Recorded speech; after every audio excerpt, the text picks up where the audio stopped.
அஸ்ஸலாமு அலைக்கும். எல்லோரும் எப்படி இருக்கீங்க? இப்போ பார்த்தீங்கன்னா 2 நாளாக எங்கள் ஊரில் சரியாக மழை. குற்றாலத்துலேயும் 2 நாளாக குடிக்க வந்து தடை போட்டிருந்தாங்க. அதனால் எங்கேயுமே வெளியே போகல, வீட்டிலே தான் இருந்தேன். இன்றைக்கி பார்த்தீங்கன்னா வெள்ளிக்கிழமை. சரி எங்கேயா போயிட்டு வரலாம் அப்படின்னு சொல்லி மாப்பிள்ளையை நேற்றே சொல்லியிருந்தான். இப்போ தென்காசிக்கு போகிறோம். தென்காசிக்கு போயிட்டு பார்த்திங்கன்னா அஃப்னாவுக்கு பார்த்திங்கன்னா மீன் தொட்டி வாங்கி கொடுத்துருந்தேன்.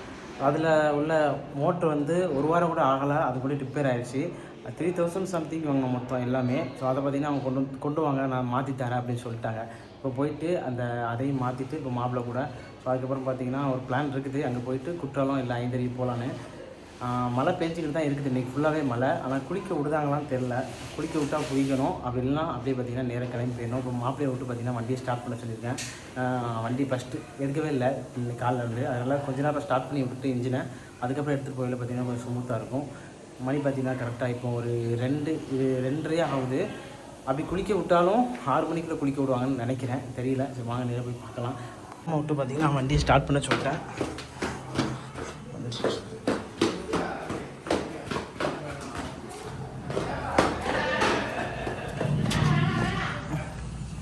சதாம் தான் வண்டியை ஸ்டார்ட் பண்ணிக்கிட்டு இருக்கான். ஸ்டார்ட் பண்ணி சதாமே. ஸோ மழை பெஞ்சு இந்த மக்காலெல்லாம் தண்ணியாக இருக்குது, அது போக போக பார்த்தீங்கன்னா கொட்டிடும்னு நினைக்கிறேன். இப்போ சார் ஒரு நிமிஷம் ஆகட்டும், நியூட்ரி போடு. சரி எப்போதுமே ஸ்டார்ட் பண்ணி ஒரு 1 நிமிஷம் 2 நிமிஷம் இருக்கிறது வந்து நல்லது. அப்போ தான் இன்ஜினில் எல்லாமே கொஞ்சம் கரெக்டாக இருக்கும். எந்த வண்டி எடுத்தாலும் ஒரு 2 நிமிஷம் பார்த்தீங்கன்னா ஸ்டார்ட் பண்ணணும். மணி தெரிசாமே, இந்த மணி வந்து நம்ம செட் பண்ணவே இல்லை. ட்ரிப்பில் 9:55 இருக்குது பாரு சதாமே. மாற்று 9:55. இது எப்படின்னு தெரில, யூடியூப்பில் பார்த்தா மாற்றணும்னு நினைக்கிறேன். நமக்கு ஹெல்மெட் எடுக்கலை. ஹெல்மெட் எடுத்துகிட்டு வா சதாமே. ஏன்னா அங்கே போயில போலீஸ் பார்த்தீங்கன்னா கண்டிப்பாக இருப்பாங்க. இப்போ ஹெல்மெட் மட்டும் எடுத்துகிட்டு வந்துரு. அப்புறம் ஃபைன் இப்போ 1000 ரூபாயா சாமி ஹெல்மெட்டுக்கு? 2000மா? 1500. பார்த்தீங்கன்னா இந்த இருக்குது, இதான் அந்த மீனுக்கு எடுத்து வச்சுருக்க மோட்ரு. இதை கொண்டு போய் அவங்கள்ட்ட திருப்பி கொடுக்கணும், அப்படி இல்லைன்னா சர்வீஸ் பண்ணி வாங்கிட்டு வரணும். கரெக்டாக தென்காசி போயிட்டு அதுக்கப்புறம் தான் குற்றாலத்துக்கு போகணும். குடிக்க விடுதாங்களான்னு தெரில, பார்க்கலாம். எடுத்துகிட்டு வந்துட்டான், அவ்வளோதான், கிளம்பிட வேண்டியதான். மாப்பிள்ளையை பாருங்கள். போமா சதாமே, டைம் வேறு ஆகுது. கரெக்டாக பார்த்தீங்கன்னா ஒரு இடத்துக்கு போகிறோம். அந்த இடத்துக்கு வந்து 3 மணிக்குள்ளே போகணும் நைட், இப்போ ஈவினிங்கு. அதனால் கொஞ்சம் அவசரமாக கிளம்பிட்டோம். ஏன் சதாம் ஏறி போவோம். பேக்கில் ஹெல்மெட் போட்டு சதாம் உட்காந்துக்கோ. போமா மாப்பிள்ளை முகத்தை காமி. மாப்பிள்ளை வந்து ரொம்ப வெக்கப்படுவான், முகத்தை காமிக்கவே மாட்டான். பார்த்திங்கன்னா போகிற வழியில் வண்டியில் கொஞ்சம் பெட்ரோல் போட்டுக்கலாம்னு சொல்லிட்டு நேராக வந்துட்டேன். மேக்ஸிமம் நம்ம ஊரில் பார்த்திங்கன்னா நான் இந்த பம்பில் தான் பெட்ரோல் போடுவேன். ஏன்னா வண்டி மெயின்டைன் பண்ணையில் பார்த்திங்கன்னா நம்ம பெட்ரோல் போடையில் ஒரே பெட்ரோல் பம்பில் போட்டோன்னா நமக்கு மைலேஜ் கிடைக்குன்னு சொல்லுவாங்க. அதனால் அப்போ இருந்து இப்போ வரைக்கும் பார்த்திங்கன்னா நம்ம ஃபாலோ பண்ணுறது இந்த ஒரே பெட்ரோல் பம்பு தான். இங்கே வந்து ஒரு 100 ரூபாய்க்கு போட்டால் போதும், பெட்ரோல் கிடக்குது ஆல்ரெடி. ஏன்னா இந்த வண்டி சென்சார் வண்டி, அதனால் மேக்ஸிமம் ஒரு 4 லிட்டரு பெட்ரோல் நம்ம அப்படியே வச்சுக்கிட்டோன்னா வண்டி கொஞ்சம் நல்லாயிருக்கும், ரிசர்வ் இல்லாமல். அதனால் எப்போதுமே பார்த்திங்கன்னா 500 நான் போட்டு வச்சுக்கிடுவேன். சரி 500 ரூபாய்க்கு, நான் அங்கே இருந்த மாதிரியே ரியால்னு வருது. 500 ரூபாய்க்கு போட்டு வச்சுட்டு அதுக்கப்புறம் எங்கேயோ வெளியே போயில நம்ம 100 ரூபா இந்த மாதிரி பெட்ரோல் போட்டுக்கிட்டோன்னா அதை பார்த்திங்கன்னா அப்படியே பார்த்திங்கன்னா மேனேஜ் பண்ணிக்கலாம். மேக்ஸிமம் இங்கேருந்து தென்காசி கரெக்டாக 18 கிலோமீட்டர் இருக்குதுன்னு நினைக்கிறேன். அதனால 100 ரூபாய்க்கு போதும். அது போய் என் வண்டியில் வந்து பெட்ரோல் கிடக்குது. நேற்று பார்த்திங்கன்னா பெட்ரோல் லைட் எரிஞ்சுது. சரி அதனால் பார்த்திங்கன்னா இன்றைக்கி ஒரு 100 ரூபாய்க்கு பெட்ரோல் போட்டு அப்படியே கிளம்ப போகிறோம். இப்போ கிளைமேட்டு சூப்பராக இருக்குது. ஆனால் தென்காசிக்குள்ளே போகும்போது மழை பெய்யுன்னு நினைக்கிறேன். இப்போ உங்கள் மணி பார்த்திங்கன்னா கரெக்டாக 3 மணி ஆக போகுது. ஆனால் கிளைமேட்டு வெயிலே இல்லை, லைட்டாக நார்மலாக வெயில் அடிக்குது, அப்புறம் ஒரு மாதிரி இருட்டி கிடக்குது. போக போக பார்த்திங்கன்னா ஐந்தருவி குற்றாலம் அந்த சைடெலாம் மழைன்னு நான் கேள்விப்பட்டேன். மழை பெஞ்சிச்சுன்னா ஐந்தருவியில் நமக்கு குளிக்க விட மாட்டாங்க, அலோட் பண்ண மாட்டாங்க. 2-3 நாளைக்கு முன்னாடி நல்ல மழை பெஞ்சுது. அப்போவும் பார்த்திங்கன்னா ஐந்தருவியில் நம்மளை குளிக்க விடவே இல்லை. நான் போயிட்டு திரும்ப வந்துட்டேன். ஆனால் விளாக் எடுக்க முடியல, ஏன்னா சரியாக உள்ள மழை. இங்கேருந்து போகும்போதே பார்த்திங்கன்னா மழை தான். பட் இன்றைக்கும் எப்படி இருக்குதுன்னு தெரில. ஆனால் ரோடெல்லாம் பார்த்திங்கன்னா அப்படியே சூப்பர் கிளைமேட்டாக இருக்குது, காற்று ஜில்லுன்னு அடிக்குது. இந்த கூலிங் டைம்லாம் பார்த்திங்கன்னா எங்கள் ஊர் செம்மையாக இருக்கும், கிளைமேட் வேறு லெவலில் இருக்கும். இப்போ தென்காசி கிட்ட வந்துட்டோம். நம்ம தென்காசிக்குள்ளே என்ட்ரன்ஸ் ஆவையிலே கிளைமேட் எப்படி இருக்குதுன்னு பாருங்கள். ஆல்ரெடி இங்கே மழை பெஞ்சிருக்குன்னு நினைக்கிறேன். நம்ம ஊரில் தான் மழை இல்லை, ஆனால் இங்கே சாரல் அடிச்சிக்குது. இன்னும் போக போக தென்காசிக்குள்ளே, ஏன்னா தென்காசி வந்து குற்றாலத்துக்கு பக்கத்தில் இருக்கனால தென்காசியை தாண்டி போயெல்லாம் நல்ல மழை பெய்யும். ரோடெல்லாம் எப்படி நனைஞ்சிருக்குன்னு பாருங்கள். லைட்டாக சாரல் அடிச்சிக்கிட்டு தான் இருக்குது. குளிர் காற்று சூப்பராக அடிக்குது. எனக்கு என்னமோ அந்த மழை பெய்கிறத பார்த்தா கண்டிப்பாக, ஏன்னா இங்கேயும் இப்படி மழை பெய்யுது. நம்ம மலை சைடு தானே இருக்குது. குற்றாலம் ஐந்தருவிலாம் பார்த்திங்கன்னா மேற்கு தொடர்ச்சி மலையை ஒட்டியிருக்கு.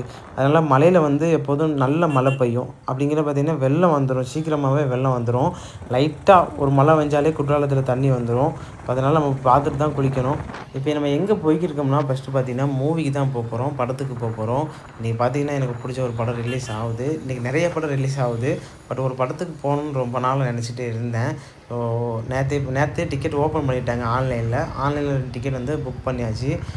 மொத்தம் 2 டிக்கெட்டும் சேர்த்து ஒரு 350 ரூபா சம்திங் என்னமோ வந்தது. நான் ஆன்லைனில் புக் பண்ணுறது தான் நல்லது. இப்போவுமே டைம் ஆச்சு. இன்றைக்கி படம் ரிலீஸ் ஆனதுனால 3 மணிக்கு ஸ்பெஷல் ஷோ ஒன்று போடுறதுன்னு சொல்லியிருந்தாங்க. அந்த 3 மணி ஸ்பெஷல் ஷோக்கு தான் போய்கிட்டுருக்கேன். மணி 2:50 கரெக்டாக. தேட்ரு இங்கேருந்து ரொம்ப தூரம்லாம் இல்லை, பக்கம். நம்ம ஊரில் பார்த்திங்கன்னா பெரிய இந்த பிஎஸ்எஸ் மல்டிப்ளெக்ஸ் இந்த மாதிரிலாம் தேட்ரு கிடையாது. தென்காசிக்கு தான் வரணும் படம் பார்க்கணுன்னா. நம்ம ஊரில் இருக்குது, குட்டி குட்டி தேட்ரு இருக்குது. ஸோ இந்த மாதிரி பெரிய தேட்ரு ஒன்றுமே இல்லை, ஏசி தேட்ரு. நம்ம ஊரில் இருக்கிறது வந்து நான் ஏசி தேட்ரு தான் இருக்குது. சரி, அப்போது தென்காசிக்கு வந்துடலாம்னு சொல்லிட்டு வந்துவிட்டோம். இப்போ பக்கத்தில் வந்துவிட்டோம். இப்போ 3 மணி படத்தை முடிச்சுட்டு இன்றைக்கி இருக்கிற கிளைமேட்டை பார்த்திங்கன்னா கண்டிப்பாக மழை பயங்கரமாக இருக்குன்னு தான் நினைக்கிறேன். ஸோ இப்போ நான் ஹெல்மெட் போட்டிருக்கனால ஒன்றும் தெரியலை. ஸோ வண்டி ஓட்டையில் பார்த்திங்கன்னா கண்டிப்பாக ஹெல்மெட் போட்டு வண்டி ஓட்டுங்க. இப்போ பார்த்திங்கன்னா ஹெல்மெட் போட்டு வண்டி ஓட்டுறது தான் ரொம்ப சேஃப்டி. தேட்டருக்கு வந்துவிட்டோம். இப்போ வண்டி விடுறதுக்கு இங்கே டோக்கன் வாங்கணும். இந்த டோக்கன் வந்து 10 ரியாலு. டோக்கன் எடுத்தாலுமே நம்ம வண்டியை கொஞ்சம் சேஃப்டியாக விட்டுக்கலாம். ஏன்னா வண்டி விடுற இடத்துல ஃபுல்லாகவே சிசிடிவி கேமரா இருக்குது. அதனால் டோக்கன் எடுத்துகிட்டு ஃப்ரெண்டில் கொண்டு போய் வண்டியை விட்டுருவோம். ஏன்னா முதல்ல நான் அப்போ தான் சீக்கிரம் படம் முடிஞ்சதுக்கப்புறமும் கூட்டம் வர்றதுக்காட்டியும் வண்டி எடுத்துகிட்டு கிளம்பிடலாம். நான் ஊர்லேருந்து கிளம்பில 2:30 கிளம்புனேன். இங்கே வர ஒரு 25 நிமிஷமாக ஆயிடுச்சு. ஆனால் ஸ்பீடெல்லாம் வரல, ஒரு 60 கிலோமீட்டர் ஸ்பீடில் தான் நான் வந்திருப்பேன். வண்டி புது வண்டினால வண்டியை ரொம்ப விரட்டக்கூடாது. நான் இது வரைக்கும் வண்டி எடுத்துகிட்டு 60க்கு மேலே போகவே இல்லை. நம்ம இப்படியே ஒரு 2 சர்வீஸ் வரைக்கும் ஓட்டணும்னா, ஒரு 3 சர்வீஸ் வரைக்கும் ஓட்டினா ரொம்ப நல்லது. இன்ஜின் சூப்பராக செட் ஆகிரும், மைலேஜ் கிடைக்கும்.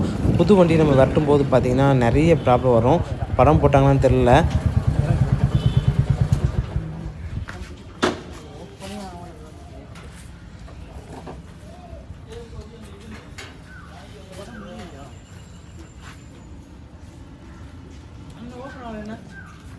ஸோ நேராக பார்த்திங்கன்னா மூவி முடிஞ்ச உடனே அப்படியே டேரெக்டாக கிளம்பி நம்ம ஃபிஷ் ஷாப்புக்கு வந்துவிட்டோம். இங்கே வந்து அந்த மிஷினை காமிச்சோம். பட் நம்ம தான் அந்த மிஷினை சரியாக யூஸ் பண்ணலை. அந்த ஃபில்ட்ரு வந்து தண்ணிக்குள்ளே முங்கி இருக்கணுமா ஃபுல்லாக. நான் பார்த்திங்கன்னா தண்ணி நிறைய வைக்காமல் தொட்டியில் நார்மலாக தான் தண்ணி இருந்துச்சு, மீன் தொட்டியில். அப்போது அதுக்கு மேலே பார்த்திங்கன்னா தண்ணி போகாமல் மோட்ரு வந்து ஹீட் ஆயிடுச்சு. அதனால் அந்த மோட்டரை மாற்றணும்னு சொல்லிட்டாங்க. ஸோ இந்த ஃபிஷ்ஷெல்லாம் புதுசாக வந்திருக்கு. நான் முதல்ல ஃபிஷ் வாங்கல, இந்த ஃபிஷ் எதுவுமே இல்லை. இது பார்த்திங்கன்னா சூப்பராக இருக்குது. சரி, அப்போ மோட்டரே நம்ம புதுசாக சேஞ்ச் பண்ணி வாங்கிக்கலாம்னு சொல்லிட்டு ஒரு மோட்ரு. அதுக்கப்புறம் பார்த்திங்கன்னா மீனுக்கு மேலே ஒரு குட்டி குட்டி பூச்சி எனக்கு ஒன்று இருந்துச்சு. ஸோ அதுக்கு என்ன ப்ரோ ஏதாவது சொல்யூஷன் ஏதாவது ஊட்டலாமான்னு கேட்டேன். அப்போ அவங்க சொன்னாங்க, ஸோ அந்த பூச்சியை சாப்பிட்றதுக்கு இங்கே ஒரு மீன் இருக்குதுன்னு சொன்னாங்க. அந்த மீனை வாங்கிட்டு, ஸோ இந்த ஃபிஷ்ஷு பேர் எனக்கு சரியாக தெரில, ஏதோ சொன்னாங்க. ஸோ அந்த ஃபிஷ்ஷில் 2 வாங்கிட்டு மொத்தம் பார்த்திங்கன்னா 4 ஃபிஷ்ஷு வாங்கிட்டோம். இந்த ஃபிஷ் பார்த்திங்கன்னா சில்வர் ஃபிஷ்ஷுன்னு சொல்லியிருந்தாங்க. ஸோ நான் இதே வாங்கலாம் தான் நினச்சேன். ஏன்னா ஒரே தொட்டியில் பார்த்திங்கன்னா நம்ம ஒரே மீனாக வளர்க்குறது வந்து ரொம்ப நல்லது. இப்போ கோல்டு ஃபிஷ்னால் கோல்டு ஃபிஷ் மட்டும் வளர்க்கணும். அப்படி இல்லைன்னா நம்ம என்ன ஃபிஷ் வளர்க்குறோமோ, இந்த குட்டி குட்டி ஃபிஷ்ஷாக இருக்குது பாருங்கள், இந்த மாதிரியே ஒரே தொட்டியில் ஒரே ஃபிஷ்ஷாக வளர்க்குறது நல்லது. பட் நான் வளர்க்குறது பார்த்திங்கன்னா எல்லா மீன்லேயும் சண்டை போடாத மீனாக பார்த்து வாங்கி வளர்த்துருக்கேன். இந்த ஃபிஷ்லாம் வாங்கிட்டு போகணுன்னு தான் நினச்சேன். பட் இதெல்லாம் விட முடியாது.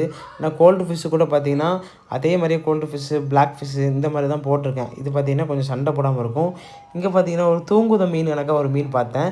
சரி, இந்த மீன் எப்போது பார்த்திங்கன்னா படுத்தே தான் கிடக்குன்னு நினைக்கிறேன். சம்டைம் அப்படியே படுத்தே இருந்து பார்த்திங்கன்னா அப்படியே ஓடுது. சம்டைம் பார்த்திங்கன்னா அப்படியே தூங்குத மாதிரி இருக்குது. மீனே பார்த்திங்கன்னா டிஃப்ரெண்ட் வெரைட்டியாக இங்கே வச்சுருந்தாங்க. அப்படின்னா ஃபைனலி மீன், மோட்ரு எல்லாமே வாங்கிட்டோம். ஆனால் ரோட்டில் மழை வேறு பயங்கரமாக பெஞ்சிக்கிட்டு இருக்குது. ஸோ மழை பெஞ்சனால ஐந்தருவி போகிற ப்ரோக்ராம் வந்து கேன்சல் பண்ணியாச்சு. எல்லாம் பயங்கரமாக மழை பெய்யுது. இப்போ நாங்கள் போனால் குளிச்சிடலாம், குளிச்சுட்டு ட்ரெஸ்ஸு எதுவும் மாற்ற கொண்டு வரல. திரும்பவும் பார்த்திங்கன்னா அதிலே நம்ம வரணும். அந்த ஈரத்துணியோடய ஊருக்கு போகாட்டியும் அப்புறம் ஃபீவர் எதாவது வந்துடும், வராது. பட் இருந்தாலும் குளிர் அடிக்கிறனால போகல. நாளைக்கு போகலான்னு பிளான் பண்ணுறோம். இப்போ நேரம் பார்த்தீங்கன்னா ஊருக்கு கிளம்பிட்டோம். சதான் போமா, பார்த்து வா. சதாம் நீ தப்பிச்சுக்கிட்டு ஹெல்மெட் போட்டு சீக்கிரம் வாங்க. மழை வெறிக்கவே இல்லை, இன்னும் பெஞ்சிட்டு தான் இருக்குது.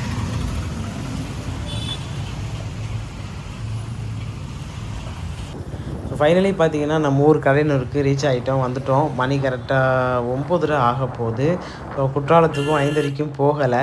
நான் போகணும்னு நினச்சிருந்தேன். இன்றைக்கி பார்த்தீங்கன்னா மழை, தென்காசியில் சரியாக உள்ள மழை, மேற்கு தொடர்ச்சி மலையில் நல்லா மழை பெஞ்சிருக்குது. வெள்ளப்பெருக்கு ஆயிடுச்சு.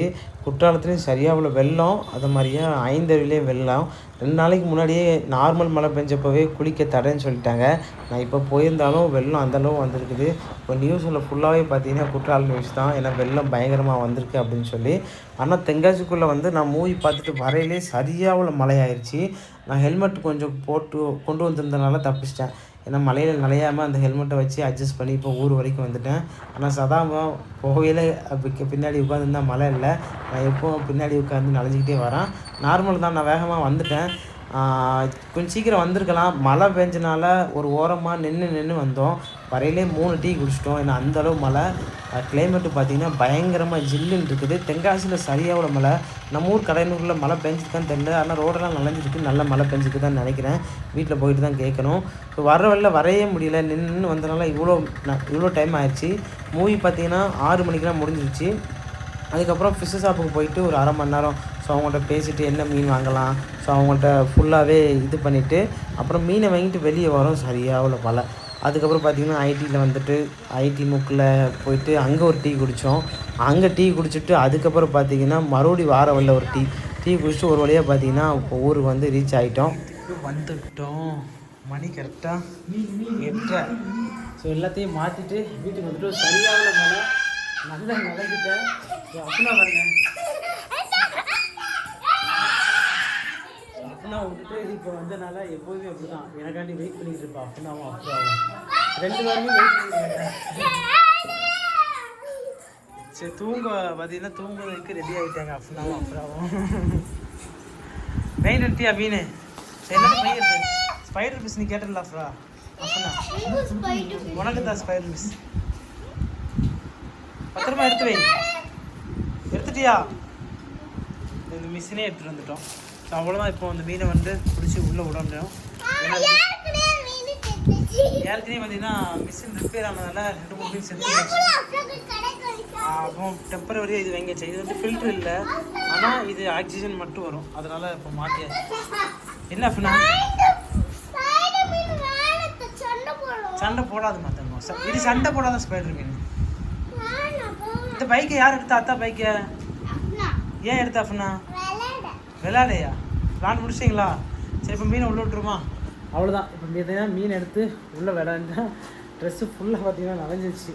கொஞ்சம் ஹெல்மெட் இருந்தனால ஓரளவு தப்பிச்சாச்சு. இல்லாமல் தண்ணி வந்து உடனே கச்சிரவாக ஆயிடுச்சு. கச்சிரனா அது பழைய மில்க் மிஷினில் வந்து ஃபில்ட்ரு காமி ஆஃப்னா. இப்போ என்ன மீன் வாங்கிட்டு வந்திருக்கேன்? இந்த மீன் வேறு என்ன பேர் சொல்லு? தெரியலண்ணா. இப்போ இந்த மீன் எடுத்து விடணும். இந்த மீன் வந்து குட்டி மீன் 2, அப்புறம் 5 ருபீஸ் 2 ஃபிஷ் வாங்கிட்டு வந்தேன். இந்த ஃபில்டரை இப்போ கழட்டிடணும். ஏன்னா இது தண்ணி பார்த்தீங்கன்னா உடனே அழுக்காயிருது. பார்த்தா தெரியும்னு நினைக்கிறேன். மொத்தம் 6 மீன் போட்டு இந்த ஃபிஷ் பேர் என்ன பேருமா அப்படின்னா? கக்கூஸ் போயிருக்கோம். ஃபிஷ் கக்கூஸ் போட்டு போயிருச்சு அப்படின்னா. இப்போ உடனே பார்த்தீங்கன்னா ஃபிஷ்ஷை உள்ளே விடக்கூடாதுன்னு சொல்லியிருக்காங்க அவங்க. இந்த தண்ணியோட கொஞ்ச நேரம் இந்த தண்ணி மேலே போட்டு மிதக்க வச்சுட்டு ஒரு 20 நிமிஷம் இல்லைன்னா 1/2 மணி நேரம் கழிச்சு அப்புறம் மீனை ஓப்பன் பண்ணி விட்டால் கரெக்டாக இருக்குன்னு சொல்லியிருக்காங்க. அவ்வளோதான். இப்போ இந்த ஃபில்டர் ஒன்று தண்ணியை ஃபுல்லாகவே மாற்றணும், புது தண்ணி ஊற்றணும். இப்போ மீன் வளர்க்குறது பெரிய விஷயம் இல்லை, ஆனால் அதை பாதுகாக்க தான் பெரிய விஷயம். ஐயோ நெட்டு வாங்க மறந்துட்டேண்ணா. அப்படின்னா நெட்டு வாங்கிட்டு சொல்ல நான் மறந்துட்டேன் அப்படின்னா. சாரி அப்படின்னா. சரி நாளைக்கு இப்போ ஒன்று போய் சொல்ல, நாளைக்கு காலையில் வாங்கிடுவோம். சரியா? அவ்வளோதான். பார்த்தீங்கன்னா இன்றைக்கி முடியுது. அப்புறம் நீ என்ன சைலண்டாக இருக்க? போரவே போட்டு இருக்கா அப்புறம்? ஏன் அப்புறம் வெக்கப்பட்டு இருக்கா? இன்னைக்கு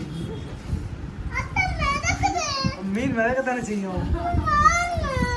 சரி பார்த்தா உடைச்சிடாது அப்படின்னா உள்ளே விட்டுருவோம். அவ்வளோதான், முடிஞ்சது. இப்போ இந்த மீன் எல்லாத்தையும் உள்ளதுக்கு இன்னைக்கு பார்த்தீங்கன்னா வீடியோ முடியுது. வீடியோ மறக்காமல் அப்படின்னா சொல்லு.